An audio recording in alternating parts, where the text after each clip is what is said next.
आज की वीडियो में धान की रोपाई से 20 दिन तक क्या क्या गलतियां नहीं करनी चाहिए, क्या क्या आप कर सकते हैं, क्या नहीं करना है, एकदम कंप्लीट जानकारी आपको देंगे।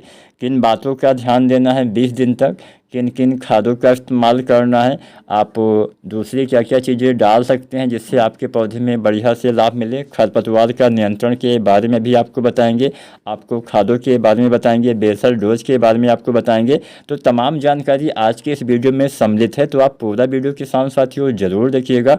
और कुछ भी आपके मन में अगर सवाल है या कोई भी आपके मन में अगर सुझाव है तो बेझिझक आप कमेंट के माध्यम से हमसे अपनी कीमती राय साझा करिए। हम आपके सवालों के जवाब जल्द से जल्द देने का प्रयास करेंगे।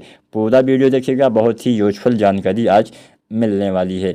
तो सबसे पहले यहाँ पे हम 4-5 पॉइंट लेके चलेंगे। यहाँ पे हम 5 बातें आपको बताएंगे जिनका आपको ध्यान देना है, जो गलतियाँ आपको 20 दिन तक ये 5 गलतियाँ नहीं करनी चाहिए, या इन 5 बातों का ध्यान देके आप धान में अच्छे कल्ले और अच्छा फुटाव, अच्छा पैदावार ले सकते हैं।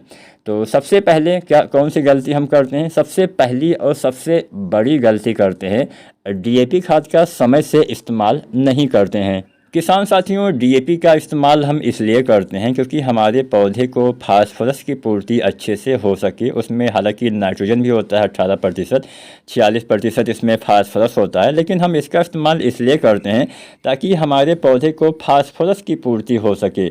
अब फास्फोरस के बारे में एक बात तो आपको पता ही होगी, फास्फोरस एक अगतिशील तत्व होता है। अगतिशील का मतलब आप स्थिर भी बोल सकते हैं, मतलब इसका मतलब ये होता है कि अगर आपने इसको ऊपर डाला रोपाई के बाद तो ये ऊपर ही रहेगा, अगर आपने नीचे डाला तो ये नीचे ही रहेगा। जहाँ पे डालेंगे लगभग वहीं पे बहुत ज़्यादा इसके स्थान में परिवर्तन नहीं होता है। इसीलिए अगर आप इसका इस्तेमाल रोपाई से पहले नहीं करेंगे तो ये मिट्टी में अच्छे से मिल नहीं पाएगा, जिससे आपके पौधे के जड़ों तक इसकी पहुँच बहुत कम या ना के बराबर रहेगी। बहुत कम इसलिए रहेगी क्योंकि जब नीचे रहेगा ही नहीं, पौधे की अक्सर ज़्यादातर जड़ें नीचे की तरफ ही फैलती हैं, ऊपर बहुत कम ही जड़ें होती हैं। तो इसलिए कुछ हिस्सा जो ऊपर आसपास रहेगा वहाँ तक तो पहुँच जाएगा, लेकिन हाँ, ज़्यादातर हिस्सा ऊपर ही रहने से उसकी उपलब्धता कम हो जाएगी। फास्फोरस अगर आप अपने पौधे को अच्छे से चाहते हैं वो काम करे तो फास्फोरस कभी भी आपके पौधे के जड़ों के पास नहीं जाता है। पौधे की जड़ों को फास्फोरस के पास पहुँचना पड़ता है, तभी उसका वो उपयोग कर पाती हैं। तो यहाँ पे अगर आप बाद में डालेंगे तो ऊपर रहने से उसका लाभ नहीं मिलेगा। अगर आप खेत की अंतिम जुताई के समय, खेत तैयार करते समय फास्फोरस डालेंगे तो मिट्टी में अच्छे से मिक्स होने से इसकी उपलब्धता बढ़ जाती है। तो डीएपी का डालने का सबसे बढ़िया समय है रोपाई करने से पहले ही आपको डीएपी खाद का प्रयोग करना है। और कितना डालना है? लगभग 30 किलो से लेके 40 या अधिकतम 45 किलो तक आप डीएपी अपनी धान की फसल में इस्तेमाल कर सकते हैं। 45 किलो देर से तैयार होने वाली वैरायटी में लगभग 35 किलो से 40 किलो आपको डालना है। मध्यम अवधि की वैरायटी में, जो वैरायटियाँ बहुत जल्दी तैयार होती हैं, उसमें 30 किलो भी आप डीएपी डाल सकते हैं। तो यहाँ पे डीएपी की मात्रा हो गई, डालने का सही समय हो गया। अब जानते हैं दूसरी गलती, यूरिया समय पे नहीं डालना भी एक सबसे बड़ी गलती होती है, और यूरिया को सही तरीके से न डालना भी उससे बड़ी गलती होती है। तो सबसे पहले सही समय जानते हैं। कम से कम धान की फसल में यूरिया 3 बार आपको डालना है। अगर आप डीएपी का इस्तेमाल रोपाई के समय करते हैं तो रोपाई के समय यूरिया न डालें, तब यूरिया 1 सप्ताह या 10 दिन तक रोपाई के बाद प्रयोग करना चाहिए। तो ये तो पहली बात हो गया।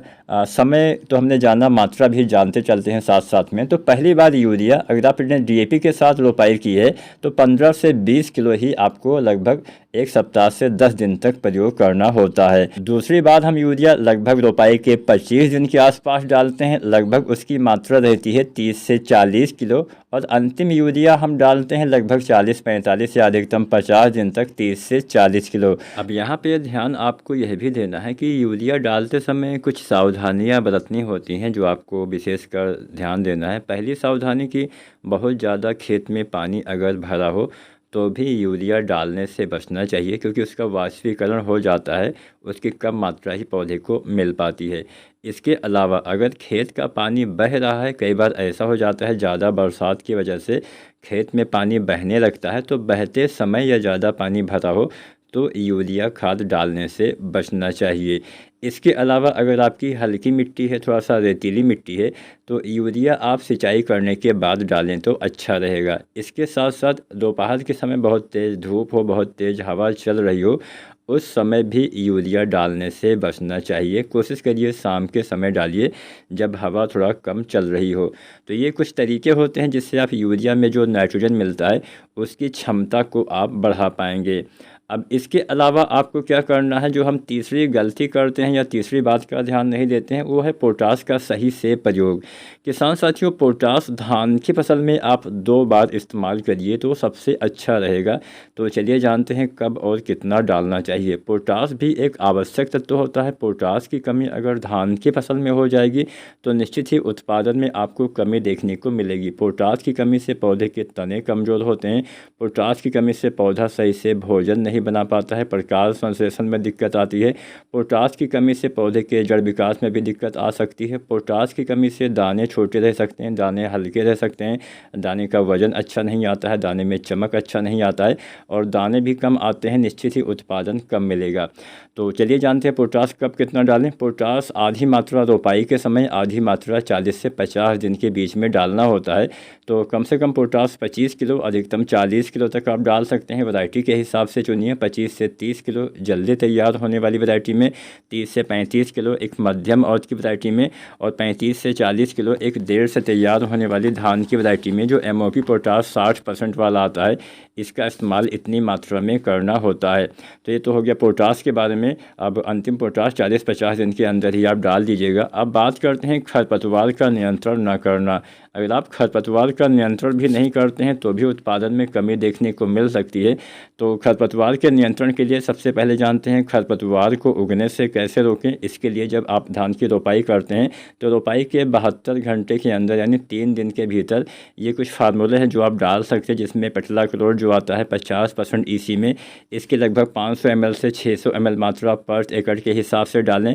या जो आता है ब्यूटाक्लोर आता है 50% EC में, इसकी 1 लीटर से 1.5 लीटर मात्रा पर एकड़ के हिसाब से डालें। जब भी इनका इस्तेमाल करें तो खेत में पानी भरा रहे, इस बात का ध्यान देना है और कुछ समय तक पानी भरा होना चाहिए, तभी ये दवाएं अच्छे से काम करेंगी। मान लीजिए खरपतवार का जमाव हो जाता है, जब 15 से 20-25 दिन की फसल हो जाती है तो खरपतवार जमने के बाद जब 2 से 3 या 4 पत्ती के खरपतवार हो जाते हैं तो एक फार्मूला आता है बिस्पायरिक सोडियम करके, जो 10% SC में आता है। इसकी 80 ml से लेकर 120 ml मात्रा पर एकड़ के हिसाब से आपको प्रयोग करना होता है। तो आप इस तरह से भी खरपतवार का नियंत्रण किसान साथी कर पाएंगे। अब बात करते हैं किसान साथियों और क्या ध्यान देना है। ग्रोथ प्रमोटर अगर आप डालते हैं तो सही समय पे आपको डालना होता है।